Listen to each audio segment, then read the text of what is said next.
The war in Iran and the spike in oil and gas prices are again highlighting the world's dependence on fossil fuels and the role that renewable energy sources could play in meeting future needs.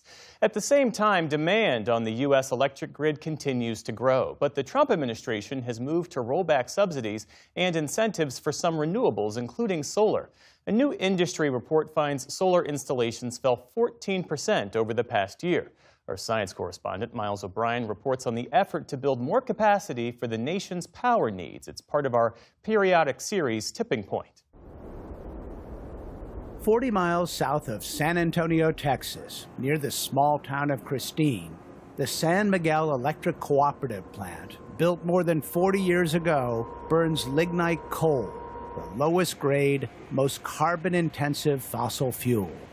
The lignite is strip mined from the land surrounding the plant, feeding a relentless loop of extraction, combustion, and air, water, and climate pollution. Craig Corder was the general manager and CEO. It's harder to burn, takes a lot more furnace, takes a lot more prep. It is hard to make electricity from lignite. Corder invited me over for his famous brisket. He's good at fanning all kinds of flames to suit his desires. While we savored his delicious output, he told me about his ambitious plan to replace the old coal plant with solar photovoltaics.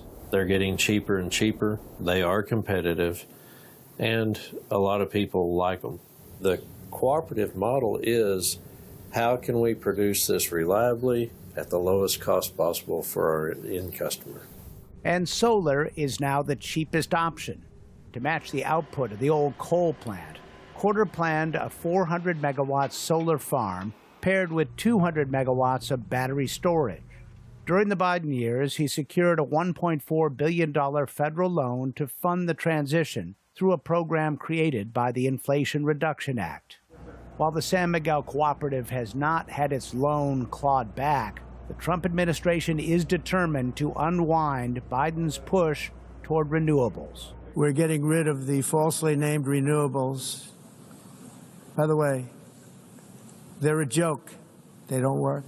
Despite the rhetoric, coal-fired power plants now account for only about 16% of U.S. power generation, while utility-scale solar is the fastest-growing source.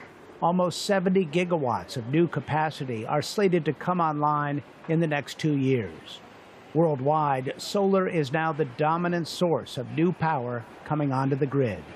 As time progresses, I've seen energy go from extremely dirty to very clean. The transition project in Christine is still on track, even though Corder has moved on. He's now in the business of helping tech companies find locations and determine the best generation method for power-thirsty data centers. It's a new gold rush. You have everybody and their dog trying to jump into the data center and AI game. To meet urgent data center demands, energy experts say new renewables, along with natural gas generation, will have to be deployed as quickly as possible. And yet, they're out at 2027 to 2030 and beyond to be able to deliver these gas turbines that we need. A utility-scale solar project can be online in 1 to 2 years.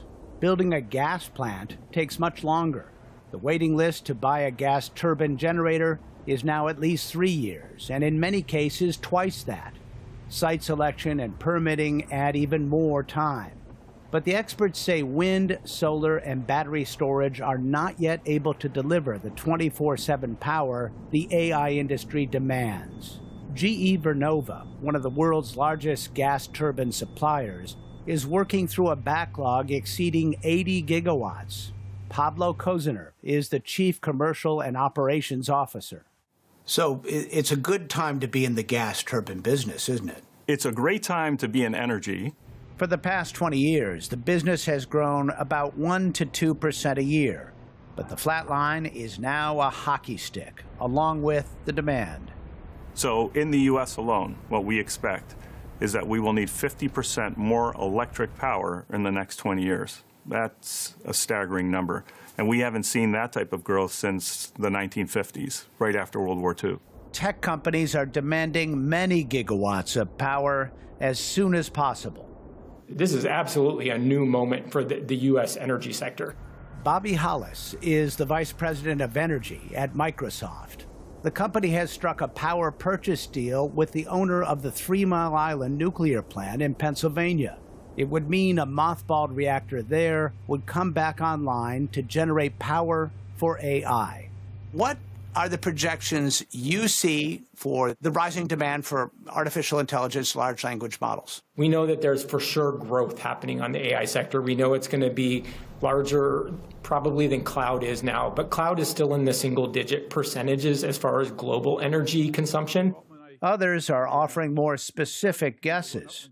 OpenAI CEO Sam Altman recently predicted that his company alone could consume 250 gigawatts of electricity by 2033, roughly equivalent to India's current total power capacity.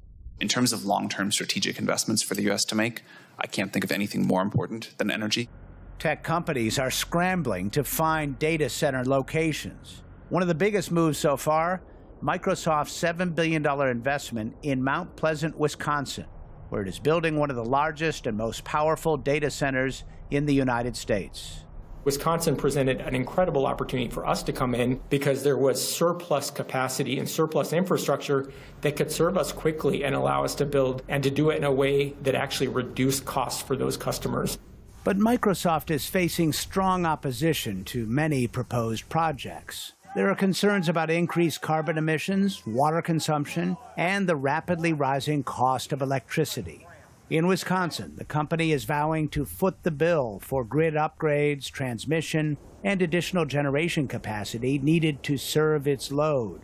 In some states, regulators are requiring their most power-hungry customers to absorb the added cost. But in other unregulated states, that is not the norm. Energy analyst Catherine Hamilton.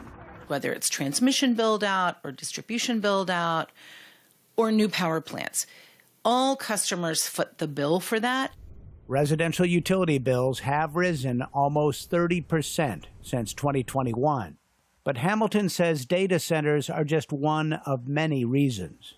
Prices are going up because of wildfire mitigation. Utilities are investing in storm recovery. This is where things like the tariffs make a big difference because there's a lot of equipment out there that is in a global market that we're having trouble getting at a good cost.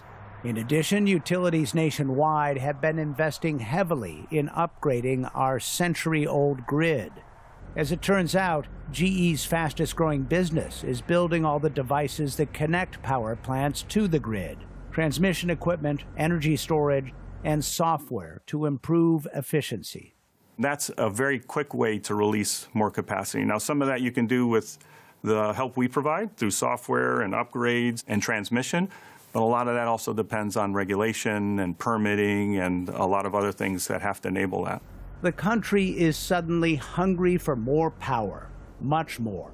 It's an urgent need that can be met, but experts in the industry, like Craig Corder, say it won't happen unless others start thinking out of the political box, like they are at the San Miguel Electric Cooperative. For the PBS NewsHour, I'm Miles O'Brien in Christine, Texas. Support your local PBS station.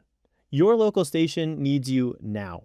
Your generous financial support is more critical than ever to keep your local PBS station strong. Make a gift today to continue to provide a home for the NewsHour and other programs you rely on.